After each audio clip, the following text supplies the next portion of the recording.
Monkey World in Dorset is home to many impressive primates, but none more adorable than these little mischief makers. Come on then. For the last 15 years, the park has proudly served as the European crèche for orphaned orangutans. I like your haircut. And in that time, the devoted care team has seen it all. You got the escape monkey. Their job is to help heal the trauma of lost mothers. There's a laugh, there's a laugh. And teach these vulnerable youngsters how to build bonds. We'll follow these tiny tots on their big adventure. Come on, Ricky. From infants to adults. What a little hooligan. And we'll discover if the crèche can change their lives forever.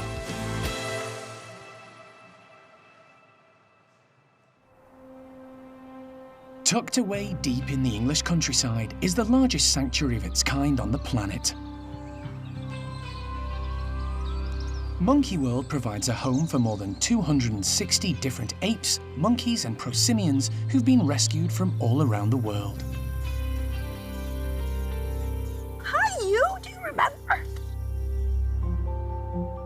At the heart of the 65-acre sanctuary is the park's pride and joy, a state-of-the-art orangutan nursery. It's the place where little hearts are mended and broken lives are rebuilt through friendships and foster mums. Dr. Alison Cronin is the park's director, and she's worked with orangutans for close to 30 years. Orangutans are fantastic. They're so cerebral, they think about everything. Other apes are also very intelligent, but orangutans have really refined it. They're also beautiful. Each individual is so incredibly different. Like so many species of primate, orangutans are under threat, and all species of orangutan are listed as critically endangered now. In 2005, Monkey World became the home of the European crèche for orphaned orangutans. It is actually a huge responsibility for the park because it means we have to be ready at any day of the week in order to receive a new and very vulnerable orphan orangutan. And when they're orphaned, it's emotionally upsetting for a baby, but also they often come with physical ailments and problems as well. And orangutans are very delicate. They're not as hardy and robust as chimpanzee babies, for example. So each one comes with its own sort of bundle of issues, and we have to be prepared to field all of that at any time. Since opening its doors, the crèche has taken on 12 vulnerable orphans. There's a laugh. Each charismatic little character arrives with their own particular set of needs. And it's up to the primate care team Come on, gorgeous girl. to help these tiny tots take their first steps towards a happy and healthy life. But the crèche isn't just about caring for lovable little orangs. It was set up by Monkey World to solve a big problem.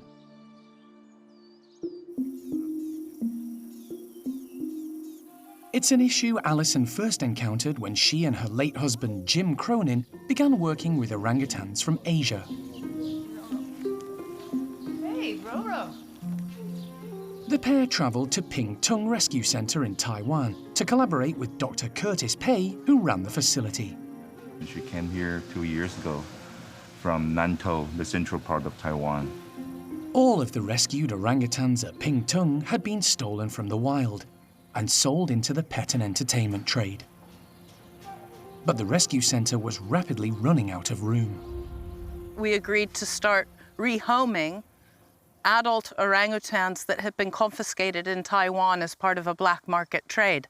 But that meant that we started getting in female orangutans who themselves were, of course, orphans. And when we did allow some of those individuals to breed, it became very clear that they weren't necessarily good mothers. She's ready, she's going. The first baby who was born here from the Taiwanese rescues was a little girl called Sha Ning, and that was Roro's first birth. And you know, Sha Ning was very needy. It was a bit of a voyage of discovery for us. Roro refused to feed her daughter Sha Ning, so the team had to step in and take over parenting duties. There you go. That's what you wanted, I hope. But Roro wasn't the only one. Others like Amy and Xiaolan, who were orphaned as infants, became mothers who abandoned their newborns. There was a pattern. If you're an orphan, odds are you're going to grow up to be a terrible mum yourself. As the team began to care for Roro's rejected baby Sha Ning, Yes, I know. I've got you. Alison became aware that humans could only do so much for these little orphans. Very quickly, we were learning that we weren't really enough. We couldn't provide enough support emotionally or physically to those infants. So the goal is always to get those infants back in with the other orangutans, even though we still need to feed them milk. Their mothers are gone. So we're still involved with them, but their main point of reference 24 hours a day is living with other orangutans, and to set up a situation where we could break the cycle of abandonment so that they grew up to be sociable, caring, and understanding mums themselves. And that's how the orangutan nursery got started at Monkey World. Yes, you are. You're a bit of a monster. Little Sha Ning, whose name means sunrise, was not only the first baby orang to enter the crèche, she was also the inspiration behind it. Come on, let's go right up. Hey. The team was desperate for her to grow up with members of her own kind. So while she was learning how to be more agile, behind the scenes, Monkey World was preparing for other orphans to arrive. The first was a cheeky little chap called Aris. Having been rejected by his mother, Aris was moved to Stuttgart Zoo, where he lived with a very boisterous bunch of baby gorillas.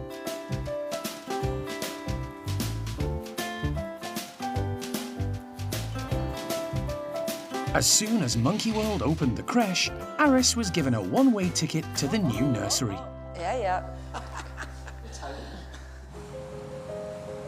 A year later, he was joined by Jolie, a little orphan from Moscow Zoo. I know you have such a big mouth, and those teeth are so strong. Jolie flew to the UK with keeper Mike. And for the first time ever, a baby orang was allowed a seat inside the main cabin. It's all going well, so fingers crossed for a safe journey and a happy landing. Monkey World, here we come. After that, little Linga arrived from Paris. Wait, what are you doing? My bag. Before long, the crèche was a melting pot of adorable orange infants from across Europe and beyond. When we first got started, it hadn't really dawned on us on how many orphans there might be, how needy they were going to be, and how successful our whole plan was going to be. So we needed a more substantial building. Work began on a larger state-of-the-art enclosure. Wow. With separate bedrooms, playrooms, and a myriad of tunnels, all designed to meet the infant's every developmental need. 6 months of labour and one very expensive mistake later,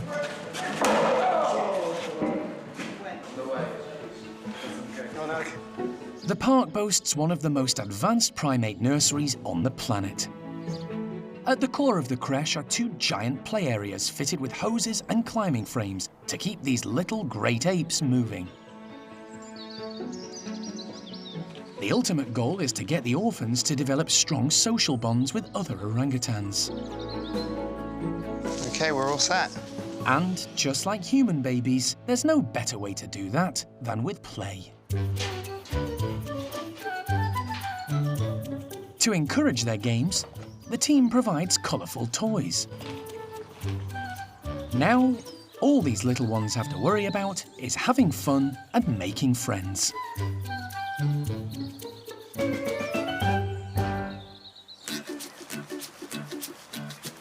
A year after the new nursery was built, Jeremy travelled to Santa Ana Zoo in Spain to meet a very special little hooligan in need of a new home. Hello, Jeremy. Hello. Nice And to who are meet you. you? Hello. Are you right? What are you doing? I like your haircut. Goodness me. You're very handsome, Bruce. He says, yes, I know. You know, don't you? You're a good boy. Very nice. Yeah. Sylvester has been looked after by staff at the zoo since he was rejected by his mother 11 months ago. They've given him his very own playroom next door to his siblings. And Jeremy has decided this is the best place to get to know him. Is this an aerial attack? Yes, it is. I thought it was. Obviously, we didn't know what we were going to find with Sylvester, and they've clearly done a really good job rearing him. He's obviously been brought up not focusing on one person. The thing that always goes wrong with rearing orangs, and I've done it myself with Amy, is if they only have the one person looking after them, then they just totally depend on that, and it's a nightmare, and it doesn't do anybody any good. Whereas if they'll, you know, be happy to go to anybody, it's really nice for him, and a lot makes our life a lot easier. Don't you bite me, you bad boy. There's a spot right between an orangutan's shoulder blades. If you touch it, they just fall apart. They can't cope. They go all like this. As a Sumatran orangutan, Sylvester is a little different from all the other orangs at Monkey World who are Bornean. Sumatran orangs are markedly more sociable with other orangs than what Borneans are. So that's probably why he's taken to somebody he doesn't know so easily. Jeremy and Sylvester have hit it off, but no one knows how the other orphans at Monkey World will react to the newcomer.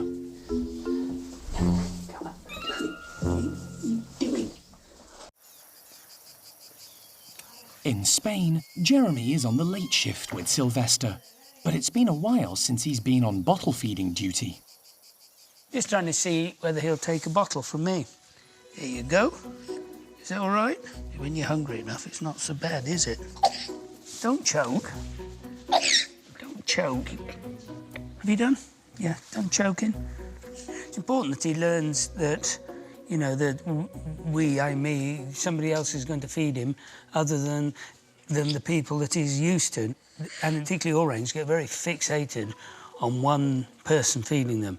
And an orang is so mother-dependent, even more than a chimp or a gorilla, because they only see their mothers. I mean, being a more solitary animal, and there is very little interaction between anybody else other than your mother, and that's okay until there comes a time when that person isn't there anymore. With Sylvester fed, Jeremy turns his attention to the rest of the nighttime routine. Right, watch this. Good boy. Quickly. You go off with one and on with the other. Quick as that. I always say if you can get a nappy on an orangutan, you can do pretty well anything. That's it. All done. Yeah. Come on. Come on, we're going back. We're going to bed now. Sylvester will need a good night's sleep because tomorrow is the start of a very exciting journey. The following day, Jeremy, Sylvester and his carer Maribel waste no time getting on the road to Monkey World.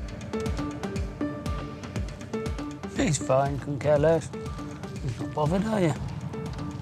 Wait, Sylvester? No. Sylvester's departure has attracted a lot of attention from the press.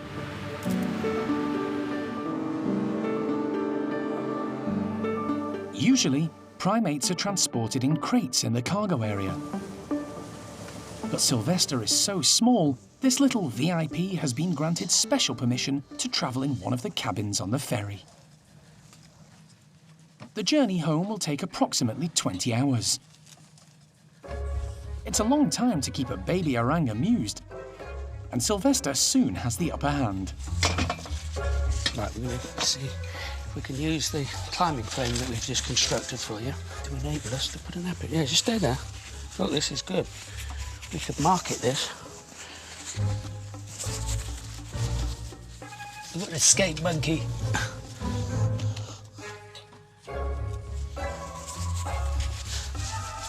Where's that dart gun? It seems Jeremy's success with nappies last night was a bit of a fluke. It's going to be a very long battle. I concede. I give in. There. Just leave that on now, OK? That is a very bad idea. That is a terrible idea. But Sylvester won't need nappies for much longer. He's at that age now that really putting the nappy on is a gesture. Well, he's got probably 12 hours left of wearing nappies, or less than that. And then nappies will be no more. When Sylvester arrives at Monkey World, he'll be joining 3 other orphans: Jolie, Linga, and Dinda. To keep these little hooligans in line at all times, the nursery has at least one mature female who takes on the role of matriarch. Their job is to watch over the infants, just like a mother would in the wild. Orangutans, they have actually the longest childhood out of any non-human primate. So that approximately 7 years, a young orangutan will stay with its mother. Over the years, we've had a couple of different females who have taken on the maternal role in the orangutan nursery, but currently it's just Oshin. Before Oshin became a foster mum, she led a very different life. You know, Oshin is probably one of our most unique orangutans in that her background and experience in the pet trade was so extreme.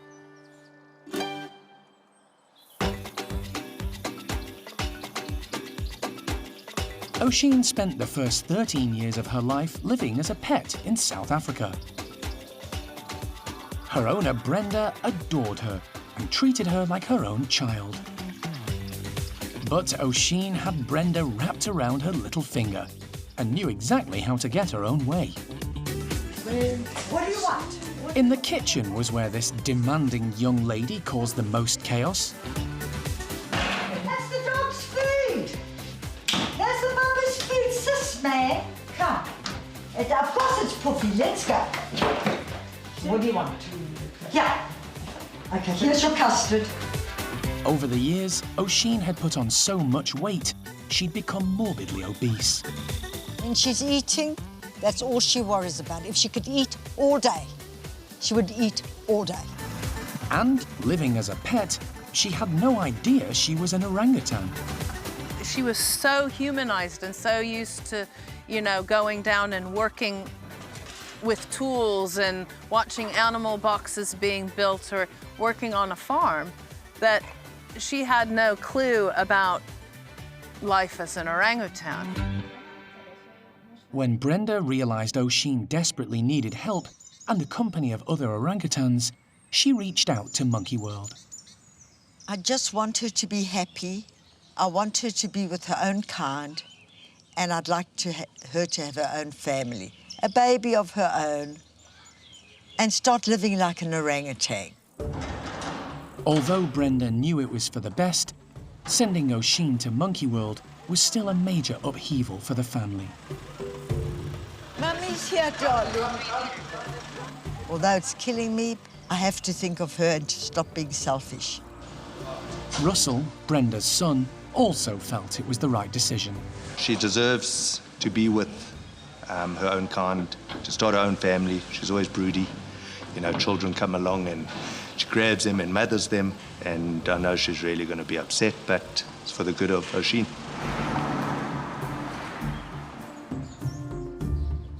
Since arriving at Monkey World, Oshin has been put on a more appropriate diet, and she's taken her place alongside Ame as one of the nursery's foster mums. So far, Oshin has been slow to embrace her new role. But with Sylvester about to join the crèche, the team is hoping that will soon change. Darkness has fallen by the time the Spanish contingency reaches the park. Most of the orangs have already gone to sleep, but Jolie is still awake and curious to meet the newcomer. Oh, Jolie, what do you think? Hello, how are you? It's been a long journey for everybody along with Sylvester, and we'll just get him settled down in the bedroom. Jeremy's gonna actually stay the night with him in the house, just in case he wakes up in the middle of the night and isn't sure where he is. Maribel gives Sylvester his last feed of the day. Tomorrow, the introductions will begin. But for now, Sylvester can enjoy his first taste of toddler freedom. Freedom from nappies. No more nappies.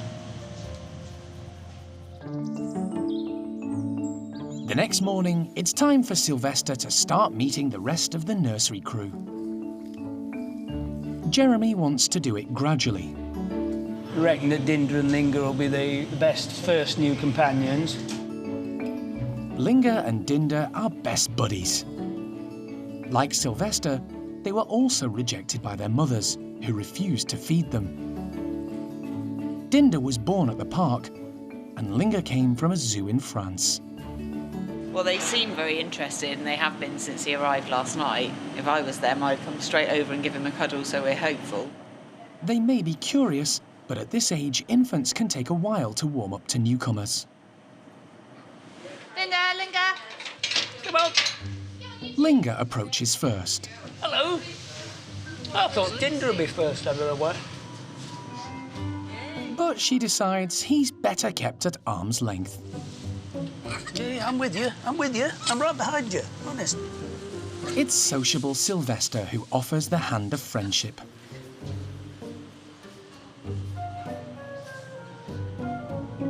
Despite being outnumbered, he bravely follows the girls into their bedroom, egged on by Jeremy. I'm with you, boy. Right behind you. But they're sticking together. On home turf, these youngsters are a tad territorial. Push him off. Oi, oi, stop it. Sylvester is oblivious to Linga's mood, so she has another little pop at him. Stop it. No. Realising she won't get anywhere with Jeremy on guard, Linga plays the temper tantrum card instead. With his interest piqued, Sylvester follows her with his personal bodyguard in tow. He's behaving much better than those two, actually, particularly Linga. The time he spent with his sisters is standing him in good stead because it's, you know, he knows what an orang is. He's now got to learn new characters. It was a slow start, but within a few short weeks, Sylvester had found his feet, and this sociable chap had won over the whole crèche. He's gregarious, he's open-minded, he's not introverted and frightened of new things. Whenever he meets anybody new, human or orangutan, out comes the hand to say hello. And just as the team hoped, this lovable little orang was a big hit with one of the nursery's fussier foster mums, Oisín. She was a little bit unsure at first. She really just didn't know what to do with Sylvester.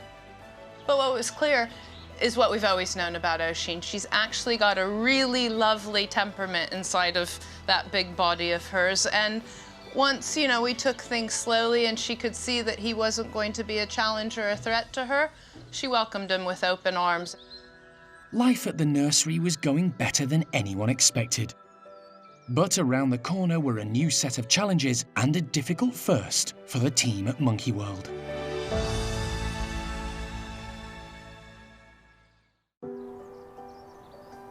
The orangutan crèche is always prepared for new arrivals. But today is the first day one of their beloved orphans is leaving home. Sha Ning was the very first infant to join the nursery. But at 9 years old, the time has come for her to graduate into an adult group. One of the first times ever that we've sent an orangutan away from the park, and we've actually found a really good home for Sha Ning in a place that can offer her more than we can at present. So that's a very young and small group of her own. So she'll be with a young male her own age and with one other female her own age, and that's it. To make room for other vulnerable orphans at the nursery, Sha Ning is moving to a new centre in Rostock, Germany. It will be a big step for her and a huge wrench for the team. I'm going to be really, really sad to lose Sha Ning. I mean, she is a real personality and a great character in this group, and worked with her for quite a few years now. But all the same, she'll be a lot happier when she does finally meet the other guys over in Germany. For the last few weeks, the team has been training Sha Ning to walk into her travel crate for the big move. You gonna come and take an interest in the box? To start with, Sha Ning was having none of it. But eventually she realised there was nothing to be frightened of. Click when she gets in. Let me see. Good girl, Sha Ning. Wow, she's doing really well. Yummy. Yum, yum, yum, yum. Sha Ning doesn't realise it, but over the past week or so, she's been trained to go into her travelling box, and in the next half hour, we're boxing her up, and she's heading out to Germany to start a new life with 2 others. Everyone bar Kate and Lewis leave, so it's like a normal crate training day. You guys all ready to go as and when? But Sha Ning can be unpredictable, and there's no telling if she'll go into the crate voluntarily.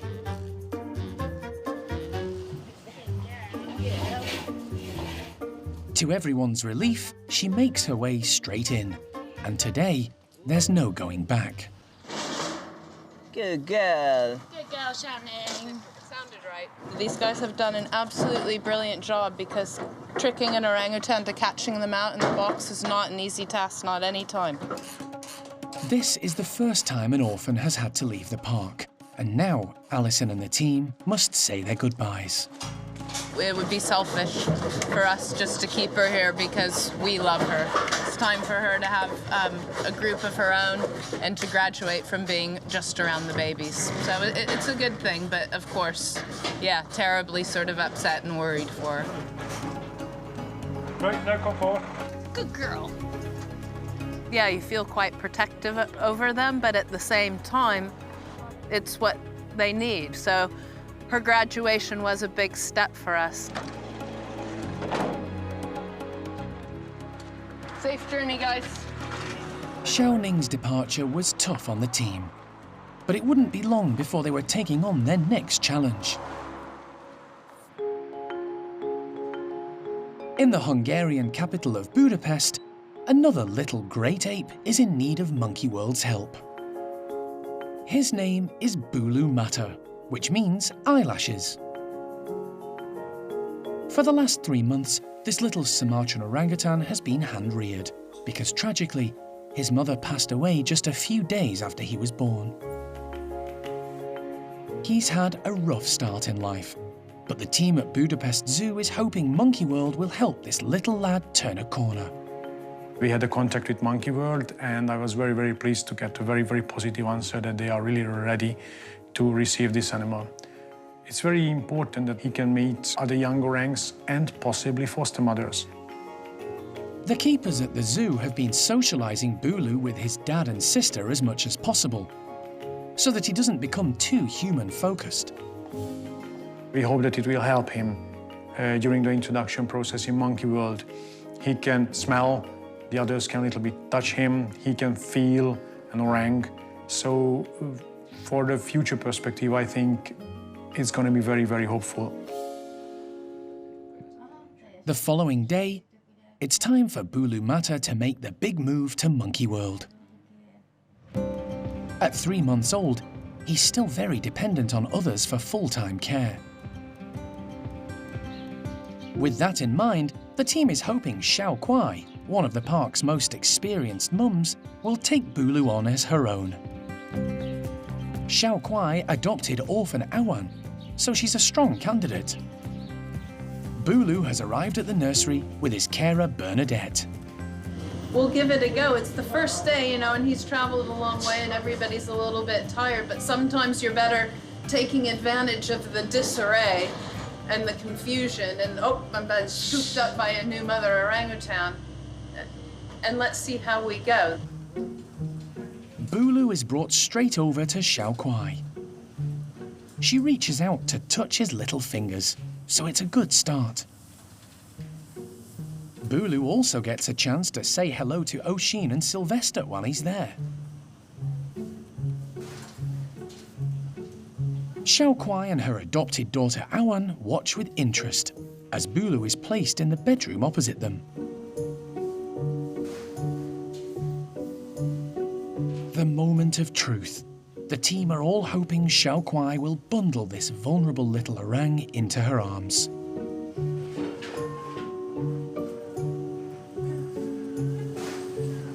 She heads straight in to see him. Good girl. Boulu is squeaking because he wants to be cuddled. But Xiao Kuai keeps her distance. Once she's had a look at Boulu, she heads back. There you go. An orange person.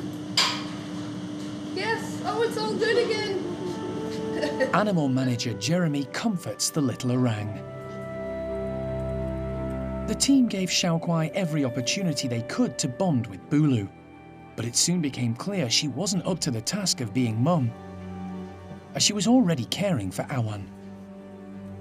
That job would now fall to the primate care team. A few weeks on, and baby Boulu is settling in well to his new life at the crèche. Come on then. For the primate care team, looking after this little munchkin is a round-the-clock job. But to make sure Boulu doesn't get too attached to any one person, there's a small group of 4 carers who are dedicated to him. This will make it easier when they eventually move him in with the other orangs. He's still not able to even stand for himself, he can't even sit for himself. He's quite clumsy still, so not very mobile yet. And yeah, that's the reason why we are actually hand-rearing him now. The staff want to familiarise him with his future housemates, so he spends most of his time at the nursery. But today, it's time for a new challenge. The team is preparing a special playroom to help encourage him to be more mobile. With lots of hoses to hang on to, it should also help his strength and coordination. Alison has come along to check how he's getting on. This is Boulu Mata, all grown up, well, at least getting there. You can see he's really developed over the past few weeks. His hand-eye coordination is amazing, his strength is great, and he's using his hands and his feet equally, so he's really progressing quite quickly now, so hence the new nursery playroom. Play sessions like this are really important for Boulu and will help him cope with the more boisterous orangs when he joins the nursery full-time. He should be with his mother 24/7, and in the absence of his mum, that falls down to us. So sort of interacting with him and making direct eye contact and letting him know that he's loved and looked after and he can rely upon us is absolutely critical to his development, to being well-adjusted and contented. Alison is keen for Boulu to progress to the next phase in his development because things at the crèche are about to change. At Berlin Zoo in Germany, a baby orang was born just 6 weeks ago. Keepers there named her Rika, and she weighed a healthy 4 pounds. But sadly, Rika's mum, who'd never had a baby before, didn't bond with her and ended up rejecting the little orang. The team at Berlin Zoo had to take over and are now hand-rearing her. The major goal is that she is not getting used to humans in the long run, but that we find a way to bring her as fast as possible in a surrounding where she can live with other Sumatran orangutans in a group. After hearing about Boulu, the Berlin team has decided Monkey World would be the perfect place for Rika to grow up too. We're happy that we found in Monkey World the perfect place where she can live together with a newborn Sumatran orangutan that is only 4 months older. It's taken several weeks to coordinate the move, but at last the day has come for Rika to join the crèche. The orang team are up late and excited to welcome the new arrival, who they hope will be a great playmate for baby Boulu. We're just waiting the last final few minutes for a new arrival, which is little baby Rika from Zoo Berlin. They left at 3 o'clock in the morning from Berlin, and it's gonna be probably about a 15, 16-hour trip to get all the way here to Dorset. The journey has gone to plan, and Rika is due at any moment. They're just hoping Boulu will stay awake long enough to say hello. Sort of exciting, 2 baby orangutans, boy and girl, Sumatran orphans. So, you know, tragic, it's really sort of mixed emotions. Happy that we're able to help them out and do the right thing for them, but how sad that these little guys aren't with their mothers. Finally, the wait is over. Good evening. Hello, good evening. Hello. You, Andre. I'm Andre. The teams would like the babies to meet tonight before they sleep. Rika is only 6 weeks old and is much smaller than Boulu. Wow. Tiny, tiny. Rika is surprisingly awake after her long journey and immediately shows an interest in Boulu. To the team's delight, he seems quite curious about Rika too. Who's that? It's nice. Yeah. So far, so good. It looks like Boulu and Rika are off to a great start, but only time will tell if these tiny tots will get along. For now, everyone needs a good rest. The next few months are going to be full on at the crèche.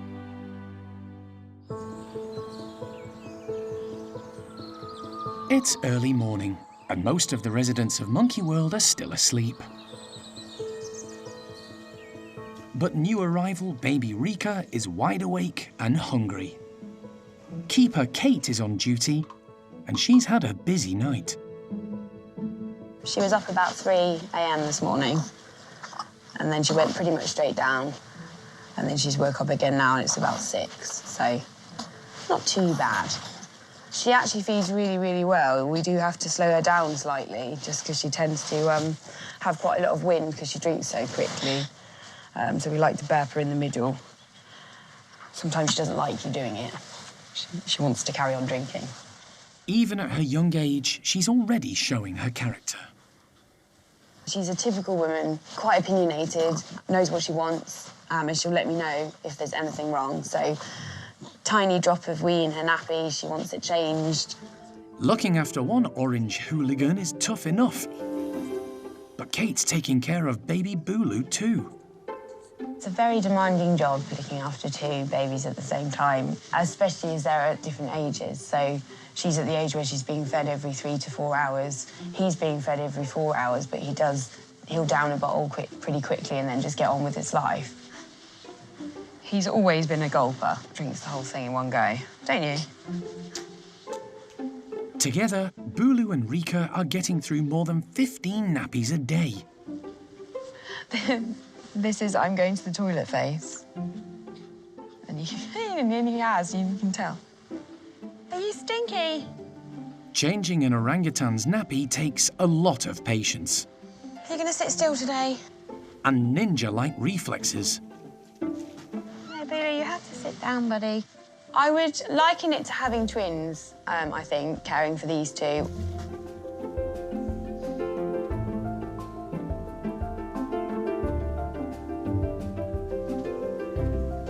And then we make you like a sausage roll. Ready. You make that go a minute. Have you peed again? A year later, the pair were out of nappies Come on, Rika! and up to no good in their very own playroom. For Rika, it's really good having a little orangutan that's a bit older, just a bit older than her. She follows Boulu around. If Boulu climbs up high, even if it's a bit scary for Rika, she will follow him. But Rika is braver than Boulu. She's catching up. They pretty much spend the whole day together. They don't really need us that much. They find each other hilarious, so they spend their days doing this and jumping on top of each other and playing around. Just as the team had hoped, this dynamic little duo became the closest of companions, tackling every new challenge together. Come on, Ricky. Boo-boo. Come on. Slowly but surely, they were introduced to the rest of the nursery group. Despite their difficult start in life, Rika and Boulu had survived.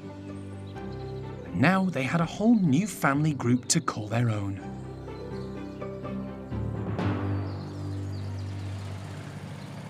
For more than a decade, Monkey World has acted as the European crèche for orphaned orangutans. In 2017, the team received some very encouraging news. It was the first clear evidence that their hard work was paying off. Sha Ning, the very first orphan to graduate from the crèche, had given birth. We've just been contacted by Rostock Zoo, where Sha Ning and also her sister Dinda moved to a couple of years ago now.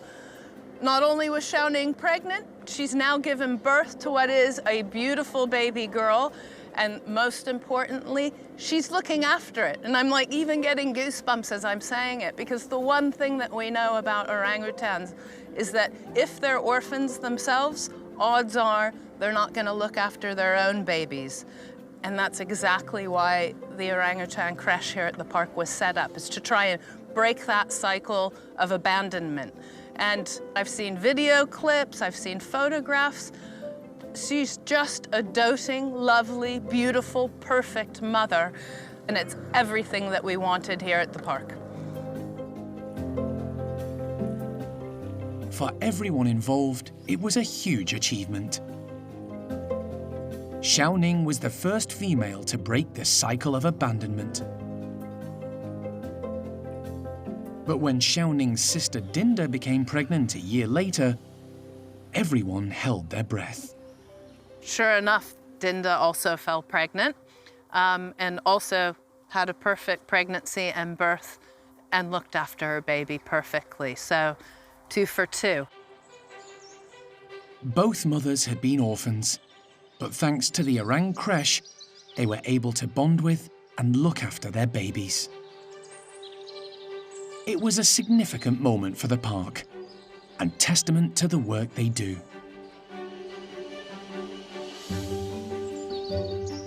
It's been 15 years. We've had 6 individuals now graduate from our orangutan nursery and go off to start their new lives. I guess what I'm pleased and happy about, it isn't just about those little orphan girls who we want to go on and be good mums. Those little boys that are growing up in that nursery are coming away with an incredible raft of knowledge and understanding of the ladies. Sylvester has gone from a tiny, vulnerable infant into being one of the most gorgeous men on the planet in terms of orangutans. And also giving those matriarchs, some of whom we've rescued from illegal trade, some of the love that they deserve back in their lives in terms of being able to look after the infants. So I think it's ticked an awful lot of boxes more than we had even intended or planned. I'm still reluctant to say that we've got it cracked, but I think we're on the right track. And that's just as well, because the next orange hooligan is already on their way.